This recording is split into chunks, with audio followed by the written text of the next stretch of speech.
Set your time on Nigeria Info, the correct time. It's 6 o'clock.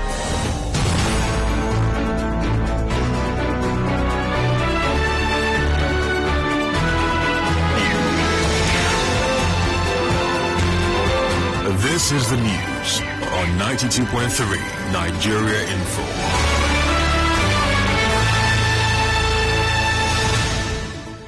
On the news this evening, House of Representatives screened Chief of Army Staff. Students of River State College of Health Sciences protest over hike in school fees, inadequate water and power supply. Governor Wike criticizes President Buhari's Democracy Day speech on security. River State government to completely close parts of Ada George Road from Thursday. On the foreign scene, former Zambian President Kenneth Kaunda treated for pneumonia. I am Enoh, Ogbevire. The House of Representatives Joint Committee on Army and Defense has screened Chief of Army Staff Major General Farouk Yahaya. The screening took place today behind closed doors. Before the screening, Major General Farouk Yahaya said contrary to public perception, there's been synergy among security agencies to tackle insurgency, especially since the emergence of the new service chiefs. President Buhari appointed Yahaya as the new Chief of Army Staff on May 27, days after the immediate past Army Chief, Lieutenant General Ibrahim Atahiru, died in an air crash in Kaduna, along with 10 other military officers. Students of the River State College of Health Sciences began a protest this morning on the Queer Road access over inadequate water and power supply. Two students who spoke to our correspondent said the school environment is no longer conducive for learning. They accused the River State government of neglecting their school. From protest. For over 2 weeks or 1 month and now we don't have lights in the hostel. We use monopump almost every day in the school. No light, only one monopump is the whole school. How can we see in school where we pay school fees, we pay hostel fees, we can't even enjoy anything in the school? The school environment is not conducive for learning. Morning we have classes, other people have exams this morning. There is no water for us to bathe. Our bathroom, we have not even washed our bathroom for over 2 weeks. This school seems to be abandoned. We need the basic necessity of life. We're not asking for too much. There is no water, there is no light, and it's a student environment, it's an academic environment. They also accused the management of asking students to pay for accreditation. Our correspondent reports that the protest caused heavy traffic along the Ikwere Road. Responding, the provost of the River State College of Health Sciences, Franklin Lerum, said the protest is not the best way to solve the problems. He also said he was not informed that the power generating set in the school is faulty. That gen has been giving us problems. Of course, it's an old gen. It has been giving us problems. And it's going to the point where I think that gen should be changed. And we do not have that kind of resources to be able to change that gen right now. Usually what we do is to pump water for them with a smaller gen. Ideally, it was a long weekend and we just resumed work today. And I thought that what they would have done is to bring all that matter together, and then management will put itself together to see how that problem will be solved. But that I didn't see. The only thing I saw is the protests which they are doing on the road. On the issue of collecting money from students for accreditation, Professor Nlerum said the state government is doing something about it. Accreditation is not an internal thing, but even we have tried using internal generated revenue to do some of our accreditation. The few ones were able to handle. But we have a bigger case now because many of the programs now need accreditation. And like as a tertiary institution, accreditation is normally the government supported activity for tertiary institutions. So I made our views known to the government, and government is doing something about it. Professor Nlerum denied that there is a hike in school fees. We are paying among the least school fees in the state. The college spend about 65% or more of its internal generated revenue to hire part-time lecturers and temporary staff that are helping us to teach the students in order to meet up the requirement of our regulatory bodies. To maintain the hostel, to maintain the sanitation requirement of the college, cut the graphics and take care of all of that, and pay electricity and require quite a lot. Some students of the University of Port Harcourt are complaining of constant harassment by some policemen along Alakahia Road near the university. Some of them told our correspondent that these police officers break into students' lodges, arrest them and collect their laptops and phones. There's a time they actually came here with Unipo shuttle and they stood here and they were taking boys from the road. That Treasure Villa, they broke into the houses there and started harassing boys, checking their phones and the rest.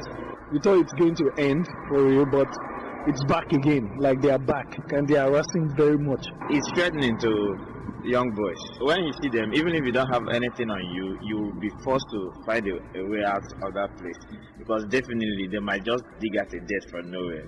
These days, having a crypto wallet can get arrested because of that. It's very, very painful because they are actually tampering with our rights and our freedom. What they are doing right now is they are coming to lodges, barging into people's room and all that. I would really appreciate if the government can really look into this and do something about it.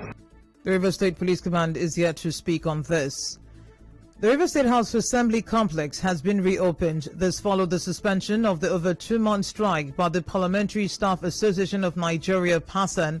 The strike was suspended for 45 days, effective from today, to enable all stakeholders sign a memorandum of understanding reached with the union. Our correspondent who visited the Assembly complex reports that parliamentary workers were on duty.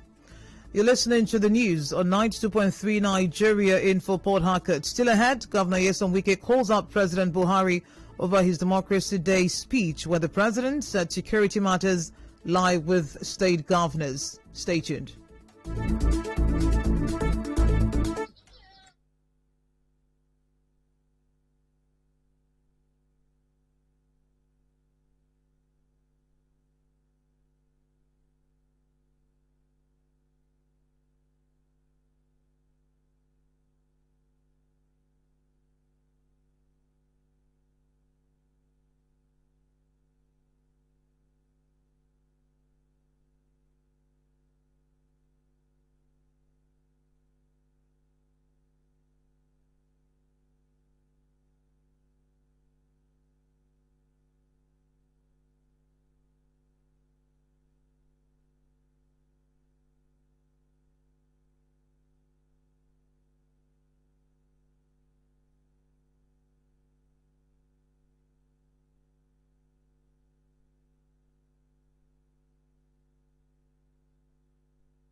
This is the news on 92.3 Nigeria Info.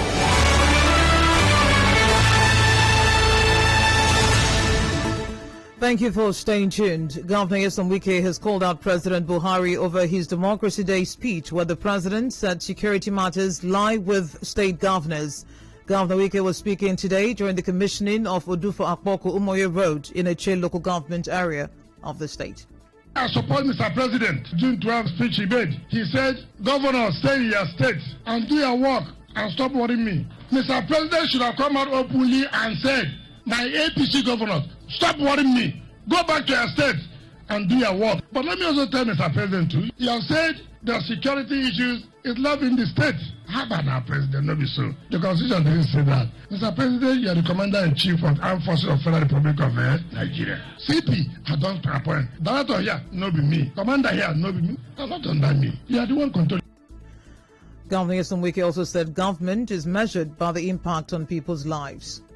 Government or politics is what impact, positive impact, am I going to make for my people? It is not how much money in your pocket. Because whether you like it or not, there can be no money you can give to every actual person that will be enough here. But today, these people, the community here, can go to their farm easily, can bring whatever they produce in the farm and go and sell it in the market. And people can come here and trade.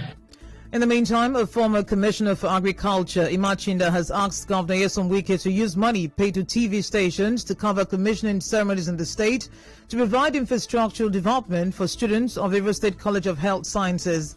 Mr. Chinda spoke to our correspondent in reaction to the students' protest over lack of water and power supply. I want to ask and urge the governor to look at education properly. We cannot provide water even for higher institutions. Governance is not all about brick and mortar.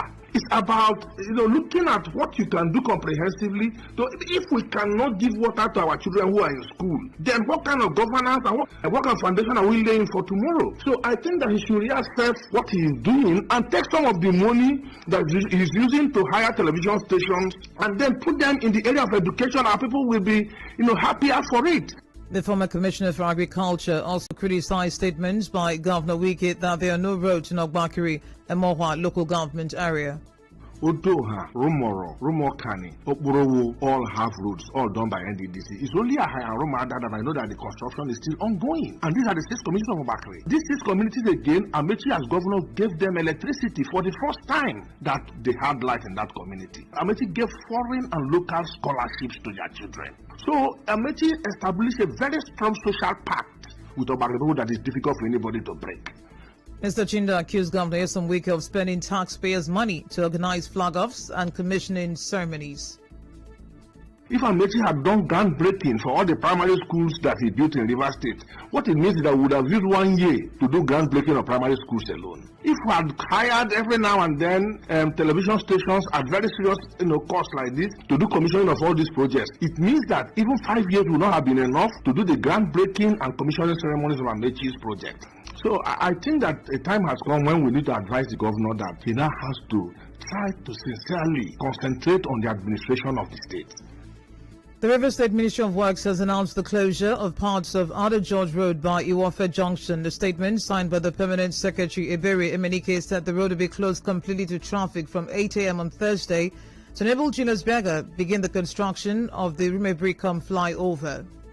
In business, Zonal Director of the Nigerian Broadcasting Commission, NBC, Henry Asagba, says genuine investment schemes are expected to get clearance from the Central Bank of Nigeria, CBN, and the Securities and Exchange Commission, SEC, before advertising. Mr. Asagba made this known shortly after paying a courtesy call on the management of Cool FM, Wazobia FM, and Nigeria Info FM stations today in Port Harcourt. We have so many of them that are not really genuine, and we have to protect innocent people who are easily hoodwinked to partake in investment schemes, and after a while they start getting duped and all that. So that we do have meetings with CBN and Securities and Exchange Commission to check on these things, whereby the authentic investment schemes are expected to get a clearance from the CBN and Securities and Exchange Commission in order to be able to come on air and say whatever they have to say.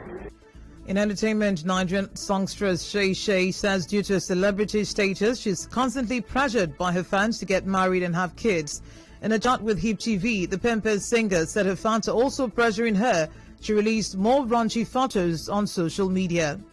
In sports, Liverpool has been given the go-ahead to expand Anfield by around 7,000 seats, taking the total capacity at their historic stadium to more than 61,000. City Council planners voted in favour of the redevelopment of the Anfield Road today, despite concerns expressed by residents and environmental groups about the impact on nearby Stanley Park. Meanwhile, exclusive coverage of Euro 2020 continues today on Nigeria Info. Do stay tuned. And now, we bring you news from around the world. Zambia's former president, Kenneth Kaunda, is being treated for pneumonia at a military hospital in the capital, Lusaka. Kaunda's administrative assistant, Roderick Ngolo, told newsmen that the former president, who is 97 years old, has had recurring problem of pneumonia for several years. Kaunda ruled Zambia from 1964, when the Southern African nation won its independence from Britain, until 1991.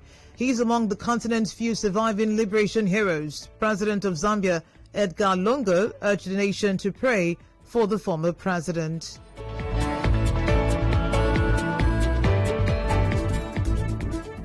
On the news this evening, you heard students of River State College of Health Sciences are protesting over a hike in school fees, lack of water and power supply. Governor Enoh Wike has criticized President Buhari's Democracy Day speech on security. River State government has said it will completely close parts of Ada George Road from Thursday.